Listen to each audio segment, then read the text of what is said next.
Ngayong udto Zen, musta man na ron, musta man ang biyahe na to pa doon gari. Okay ra dok, pero traffic. Mao lagi traffic na jud karon, pero at least na nakadari, safe na ka.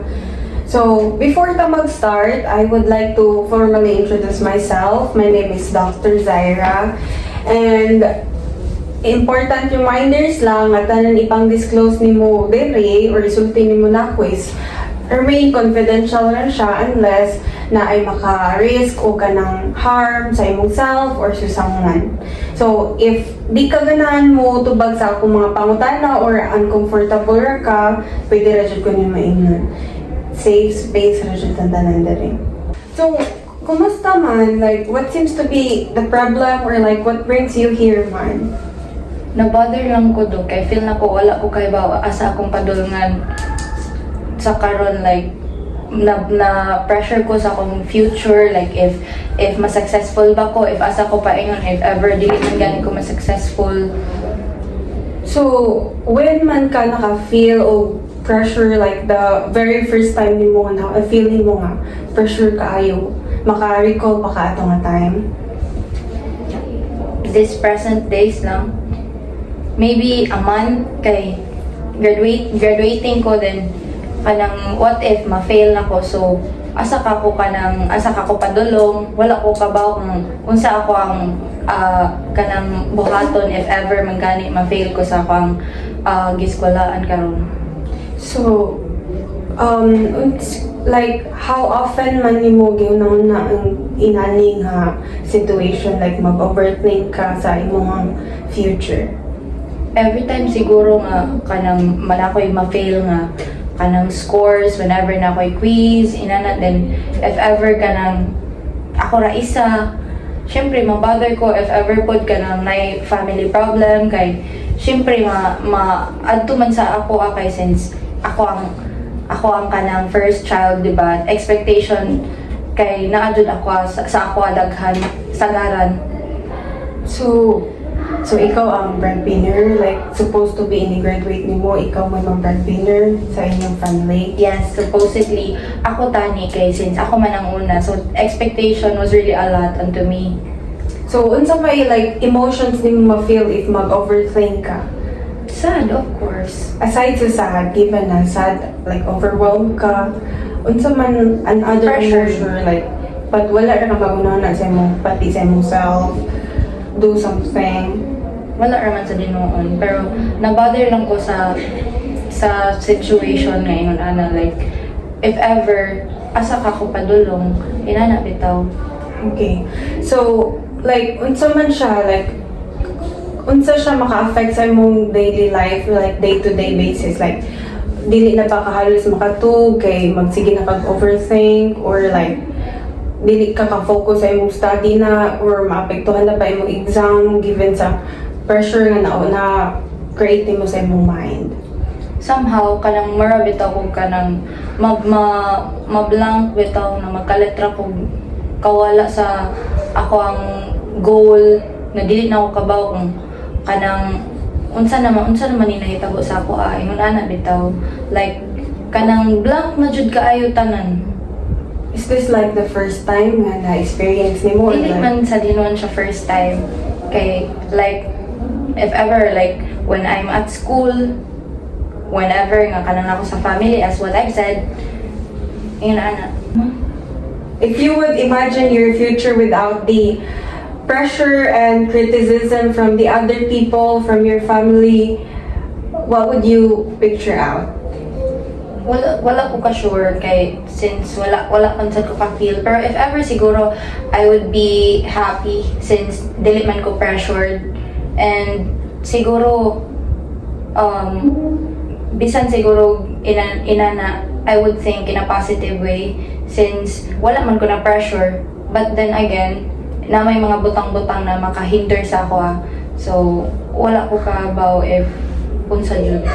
So, are you aware, Sad, if ever like mo occur in mo overthinking during that time or during that period? Are you aware na nag-overthink na sad ka, or you just let your mind eat you, or like thoughts eat you? Sometimes I'm not aware, sometimes I am aware, Pero mostly, ako na lang siyang gipasagdaan. Kay mura bitog ka nang, sige na lang kay, mo na lang siguro ni. So, personally yourself, do you think it's healthy to just let everything out and then do nothing? Just let it yourself? I know nga dili jud siya okay, pero usahay man dili man sa nato mapugna na ato beto siya ma-feel. So, for you yourself, given that, so if I may ask you first, what's your like coping mechanism? Especially when you're super drained, like nahurot na jud ka, like nag-overthink na kag maayo, and then what would be the next after your emotional breakdown or meltdown? It sounds weird, but I often read sad stories. I feel it comforts me, even though I cried a lot, because I want to ganahan ko nga akong ihilak na lang tanan ako ipagawa. So mga kumbaton para ako ma-let out. But do you think yourself it's a healthy coping mechanism? I'm aware na dili, pero wala ko'y choice since mao man akong naandan. Okay, so given that you're aware, sometimes daily sad ka aware or like pasagdan lang nimo, how about we will be making some assignments after the session just for us to for yourself as well to check if there's some growth or some any like kanang mas better na gani compare sa imuhang kuan, like if like every other day ka mag-breakdown, let's see if na by improvement or something. So every time you will be emotional or something will be triggered to you, how about you will be writing it through journal or something instead of letting it drown your thoughts to yourself? How does it sound to you? Okay, Doc, I will try. So, for you yourself, what would be like the best healthy way to improve or to like not to avoid, because we cannot avoid that. We are human itself and it's normal to feel emotion as well. For now, I don't really know what I'm gonna do. But I was really trying. Maybe ako lang siguro i-figure out first ako ang self para ma-align siya sa akong goal.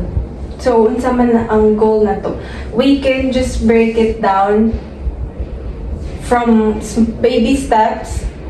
Given that overwhelming tanan goal na to, overwhelming tanan. So, unsa may goal nga doable na to as of the moment? Maybe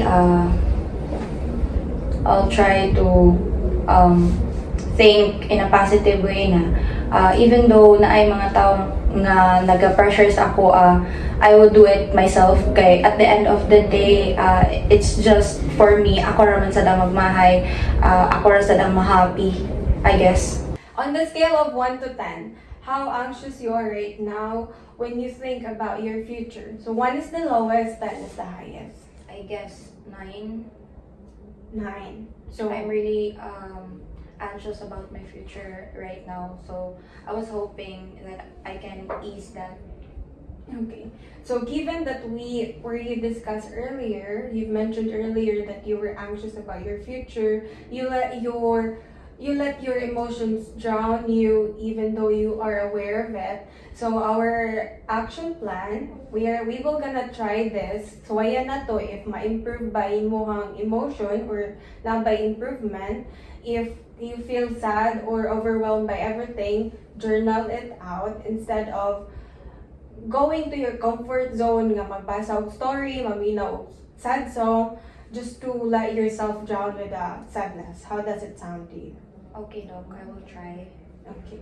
So since today we discussed about your feelings and how overwhelmed you are when you think about your future, how overwhelmed you are, and speaking as well on how you cope up with your stress and emotions. I really appreciate it nga honest ka, nga gi-open nimo tanan. No worries, as what we mentioned on the very beginning, this will remain confidential in the best way possible. As long as no one will be harmed and without your consent, this will be with the both of us only. Okay, Doc. Thank you. So would you like to do another session for next week? I would love to kay para makita na ko if nag-improve ko or para sa kanang ma-help ko nimo mag-guide sa akong mga plan. Okay, that's great. So in case you need something or you need to reach me out, you can just contact me via email, okay? Okay, Doc. Alright, thank you.